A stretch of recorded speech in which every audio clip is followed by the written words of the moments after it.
Shalom, shalom, Israel. First and foremost, all praise, honor, and glory to the God of our fathers, Abraham, Isaac, and Jacob. To Yahweh, Ba'ashem, Yahweh Shai. Just want to come back with, another lesson through the spirit power of Yahweh, Ba'ashem, Yahweh Shai.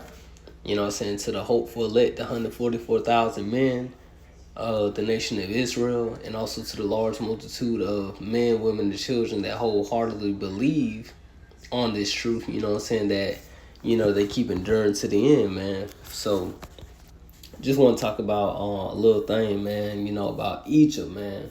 How Egypt in the Bible is a physical condition. It's not metaphor, because a lot of our people think that, a lot of things in the Bible is metaphorical. Like, it's not actually talking about this. It's more of similitude or something, if you get what I'm trying to say. But I want to get this real quick in Deuteronomy 28, right? I want to jump back and forth, Lord willing. This is Deuteronomy 28, verse 68. It says, "And the Most High shall bring thee into Egypt again with ships." So, if anybody's not,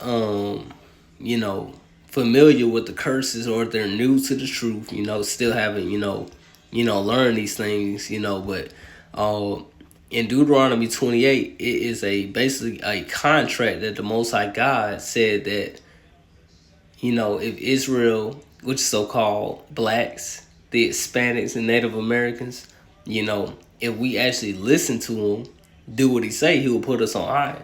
But if we don't listen to the Most High, do what we want to do, he would curse us, because if you look at so-called Negroes or blacks today, we look cursed, shootings, gang banging, selling dope to one another, hating one another, going through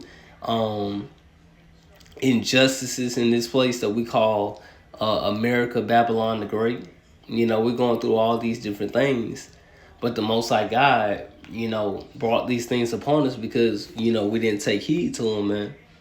But I want to start off in verse 15. It says, "But it shall come to pass, if thou wilt not hearken unto the voice of the Lord thy God, to observe to do all his commandments and his statutes which I command thee this day, that all these curses shall come upon thee and overtake thee." Like we ask people all the time, is a curse a good thing or a bad thing? And 9 out of 10, they're going to say it's a bad thing because it is. Black people or African Americans, are suffering from the curses that God said that would happen to his chosen people. We're going to, read the Bible and compare it to the people that say that they are Jews versus people that do not know that they are Jews. Let's get verse 68 again. It says, "And the Most High shall bring thee into Egypt again with ships." So now we have to understand, what is Egypt? Let's get Exodus 20 and let's get verse 2. Ooh, I like this in the NLT. It says, "I am the Lord your God who rescued you from the land of Egypt, the place of your slavery."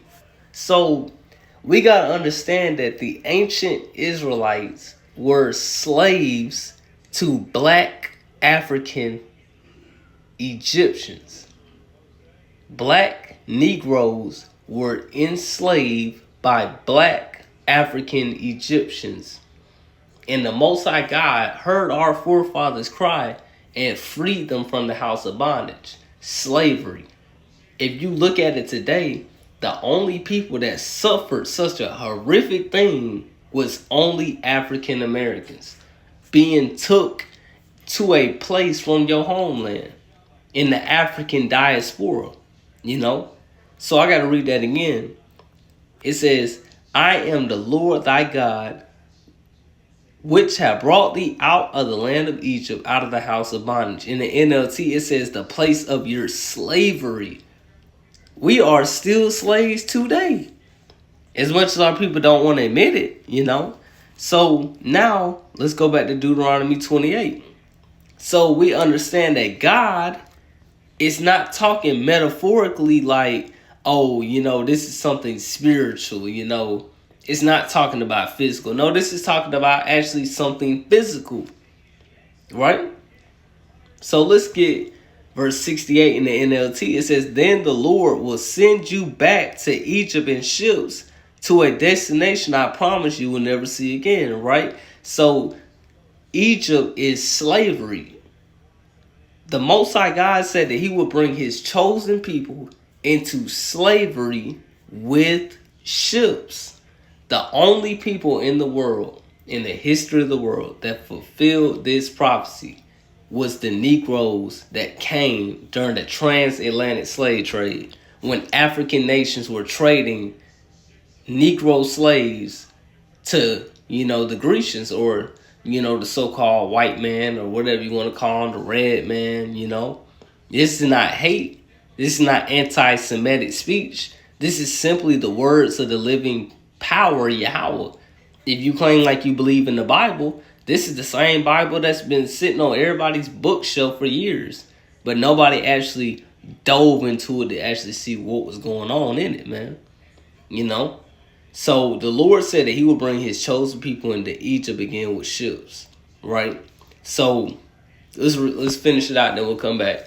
It says, thou shalt see it no more again, meaning your homeland. We never been back to the continent of Africa, and more specifically, we have not been back to Israel. It says, and there, when you get to this place, Egypt, ye shall be sold unto your enemies. When we got first brought into the transatlantic slave trade, we got first brought to Brazil. That's the first ever place that they brought Negro slaves to. When they brought Negroes from the west coast of Africa, they brought us to Brazil, then the Caribbeans, then America, fulfilling Bible prophecy. It says, thou shalt see it no more again, and there you shall be sold unto your enemies. See, the Bible doesn't say that whoever you're getting sold to, you get sold to, that's your best friend. That's the best friend you ever had. No, the Bible says your enemies. Like we said, we're not teaching hate. It's just simply what the Lord said what would happen to his people. If you claim like you believe in this Bible, it says, every word proceedeth out of the mouth of God shall a man live. That means when we're reading this, we understand that when our forefathers and foremothers got brought to this place, they didn't get sold to their best friend. They got sold to their enemy. For bondmen and bondwomen, and no man shall buy you, right? So we didn't get redeemed from this captivity. We're still here. Let's get Second Esdras. Let's get Second Esdras real quick. Let's hold that. I like that. Matter of fact, let's get this real quick. Because a lot of people today think that, the so-called Israelis or the Jewish people are the real chosen people of God because they occupy the land today. But people historically never studied that not everybody is in their actual biblical land that the Most High God assigned to them. The Most High God separated the sons of Adam and he gave them their own inheritance. Esau had their own land. Moab had their own land. The Hamites had their own land. Japheth had their own land. So when you look at it today, just because you see somebody that's in a land today does not mean that they are the actual people that's supposed to be there. If that makes sense. It says, and I asked the question to Google. This is on Google. I said, was the modern Jewish people ever brought into slavery with ships? It says no. The modern Jewish people were never brought into slavery on ships. So when we go to Deuteronomy chapter 28 and we go all the way down to verse 68, how in the world are these people the real people when Google itself just said that these people were never brought into slavery on ships? These people never fulfilled this prophecy. So it should make you start wondering, if they wasn't the ones that got brought in the ships and my ancestors were the ones that got brought in the ships, who's the real descendants of Jacob? You so-called Negroes are the real descendants of Jacob. You're not the stranger. You're not the Gentile. Well, technically, Israelites can be Gentiles, but Gentiles cannot be Israelites. You know? So I would tell our people all the time, man, you know, the Lord is very specific about his word, man. You know, let's get this 2nd Ezra 15, because the Lord said he's going to plague this Egypt, you know, all over again. Let's get this 2nd Ezra 15, and let's start at verse number 9. It says, and therefore said the Lord, I will surely avenge them and receive unto me all the innocent blood from among them, right? The Lord never forgot about no Israelite that got killed over here unjustly in this landmass called America. You know, never once has America ever apologized for their role in our demise in slavery. Everybody else is starting to apologize, you know. But you never seen America openly once get on camera and say, yeah, we're sorry to all the black Americans that are descendants from the people that we took their forefathers or their foremothers into bondage, into slavery. It says, behold, my people is led as a flock to the slaughter. I will not suffer them now to dwell in the land of Egypt, right? So the Most High God said that he will reveal things to Ezra that he never revealed to other people. And he will reveal it to people that's like Ezra, that seek out the wisdom, you know, apply their minds, you know, to searching these things out, right? So the Most High God said that he will not suffer his people to dwell in the land of Egypt. It says, but I will bring them with a mighty hand and a stretched out arm and smite Egypt with plagues as before and will destroy all the land thereof. So now, you know, we have to pose the question, hold up. So if the Most High God said that he would not, you know, do this, the Most High God said he would do the same things that he did to ancient Egypt, we have to realize that now there's a place that the Israelites are occupied at in these last days. That is Egypt. This is Exodus 14. Let's get the example of what the Most High God is talking about. That he's going to plague another place that's like Egypt that has his chosen people in bondage. This is Exodus 14 and 10. It says, and when Pharaoh drew nigh, the children of Israel lifted up their eyes, and behold, the Egyptians marched after them. And they were sore afraid, and the children of Israel cried unto the Most High. And they said unto Moses, because there were no graves in Egypt, hast thou taken us away to die in the wilderness? Wherefore hast thou dealt with us to carry us forth out of Egypt? Is not this the word that we did tell thee in Egypt, saying, let us alone, that we may serve the Egyptians? For it had been better for us to serve the Egyptians than to die, than that we should die in the wilderness. And Moses said unto them, fear ye not, stand still and see the salvation of the Lord. See, this whole salvation thing in the New Testament that people get misunderstood, salvation has been here multiple times. This ain't the first time that we ever received salvation. We got freed from under the hand of Pharaoh. That was salvation. You know, the Lord always constantly sent saviors, but the one true savior is going to be Yahushua when he comes back in the power of the Most High God, Yahweh. He's going to free his people, right? It says, which he will show to you today. For the Egyptians whom ye have seen today, ye shall see them again no more forever, right? So the Lord just said that you will never see the Egyptians again. For all my black Americans, have you ever actually seen a real Egyptian? Like a real, not the ones that's in Egypt, the white man today that stole their identity. Have you actually ever seen a actual Egyptian? No, you never seen one. A lot of people gonna say, yeah, you know what I'm saying? But let's just be honest. For all of us that's been in America our whole lives, we never seen the actual Egyptian. That's how you know that is a real verse. We never seen these people ever again. So that lets you know that the Most High God is talking about a different place.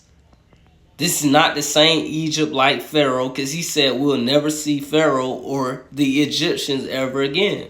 You know? So let's get verse 12. It says, Egypt shall mourn, and the foundation of it shall be smitten with the plague and punishment that God shall bring upon it. Right? So the Most High God is bringing judgment to this place.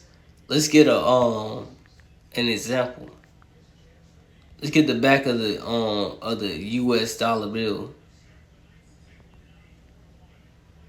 Think about this. I didn't even have to type this in. All I typed in the back of the US dollar bill. Look what's on the back of it. They got a big pyramid. Look, hold up. Let's get another example because it's kind of blurry. Let's get another example. Look at this. Why in the world would they put this on the back of the US dollar? You got to think about this. Why would they put this on this coincidentally? Think about that. The great seal. Think about this. In God we trust. Look at this. This same thing Obadiah said. These people exalt themselves as the eagle. You know, you can read these scriptures, man. The ancient Israelites, our forefathers, built pyramids in ancient Egypt. Just the way Egypt was thriving off the Israelites then, this place is thriving off the Israelites now. You know, but the Most High God, all praises, is plaguing this place again. Because, you know, the Lord always said that, you know, he always... Let me get this real quick. Let me just prove an example of the Lord, you know, using Egypt as a place of bondage. Right? Let's get this at Hosea. Because our northern kingdom brothers, you know, got took to Assyria. But what? That was, you know, that was something compared to like Egypt again. You know, this is Hosea 9 verse 3. It says, they shall not dwell in the Lord's land, meaning the 10 tribes of Israel that got exiled in 722 BCE to the Assyrians would never see their homeland. You know, they would not dwell there. You know, let me not say see. They would not dwell there because, you know, Lord judged them for, you know, idolatry. It says, but Ephraim shall return to Egypt. Look, there go the Lord again. Look, let's zoom in. But Ephraim shall return to Egypt, meaning the condition of bondage. Egypt is significant with the house of bondage. The Lord always said that he would bring his people back into bondage, you know. But the Lord always raised up different nations. He raised up the Assyrians for the 10 tribes, and he judged the house of Judah, you know, the southern kingdom, you know, also as well, the Greek captivity, being under Rome. And also today we're under this, you know, rebirth of Rome, you know. And they shall eat unclean things in Assyria. So Assyria is modern day Iraq. The Lord just said that Assyria shall be Egypt to the northern kingdom Israelites.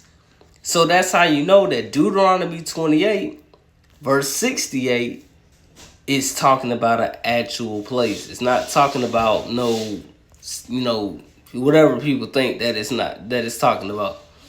The Most High God is very specific. He brought his people into Egypt again with ships.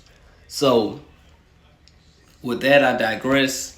Give all honor and praise to the God of our fathers, Abraham, Isaac, and Jacob, because it might be somebody new to the truth. You know, they might need some clarification about this, you know. So, you know, praying, Lord, one, that you got something from it. Even us in the truth, man, you know. Be sharp on our swords, man. But with that, I say, call me Ashala, and I say, keep enduring.